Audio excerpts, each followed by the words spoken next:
দেখালাইছি কইয়া দিমু, দেখালাইছি কইয়া দিমু, তুমি পরের গাছ ঢিল মেরেছ, তুমি চুরি করেছ, তুমি চুরি করেছ, তুমি ধরা পড়েছ।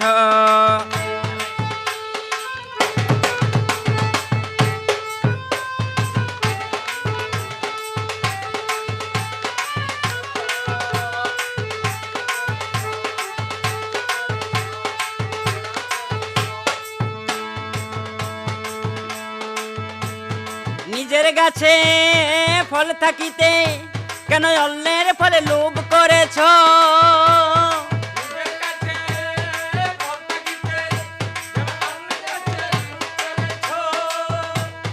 নিজের গাছে ফল থাকিতে কেন অন্যের ফলে লোভ করেছ?